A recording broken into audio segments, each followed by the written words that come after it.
Hi, welcome back. This will be the final clip of the motion graphics module. In this clip, we'll add a text layer and animate its position and warping using keyframes. Let's use our project from clip 3 to continue working on our lower third. Select the topmost layer in your layer panel and click on the text tool in the toolbar to the left.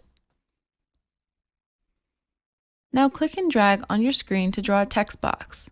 This will create a new text layer here in the layer panel. It will be created above the layer that we had just selected. This is why I chose the topmost layer in the layer panel so that the text layer will be visible and not hidden below our video. I'm going to type Mr. John Doe in the box. I can change the font, size, and color of the text up here at the top of my screen. Now I'll use the transform tool to move the text to where I'd like it to be on my screen. Now I'm going to keyframe its position the same way we've done with video layers by untwirling its options in the timeline window. Now I'll go to the point in time where I'd like it to land and I'll make a keyframe. Next, I'll go to the beginning of the video and move the layer off to the left. A new keyframe will be created and the text will now move from left to right. Another option is we could use our lower third bar animation to reveal the text by turning it into a clipping mask, just like we did with the texture video. To demonstrate this, I will create a new text layer. I'll hide the first text layer for now, create a new text layer with the type tool, and write Mr. John Doe again.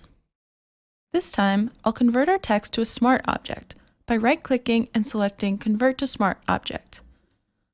Note that this will take away the text editing capabilities, so make sure that your text is final before doing so. Once it is a smart object, place it directly above the texture video clipping mask. Right-click and create clipping mask. Now the text will be revealed following along with the texture video. For now, I'm going to go back to the first text layer, the one that's moving into frame from left to right. I'll do this so I can return to the text layer options. I'll simply delete the new layer and unhide the original one. Now we'll talk about the text warp keyframe option. Here we can add an animated warping effect to the text. I'm going to make the text start out warped and end in an unwarped format. First, I'm going to move the playhead again to where I'd like the text to land in its unwarped state, and make a keyframe to lock it in. Next, I'll move the playhead to where I want the warping to begin, and I'll right-click on the layer in the layer panel and select Warp Text. You'll see a few options for warping presets in the drop-down menu here. I'm going to choose Wave and alter its bend, horizontal, and vertical attributes with the slider here. When I press OK, the warping will be recorded as a keyframe, and it'll play back as an animation when I play the video. In the next and final module, we'll be wrapping up. We're going to learn how to use adjustment layers, add audio, and export our video. Thanks for watching and see you next time.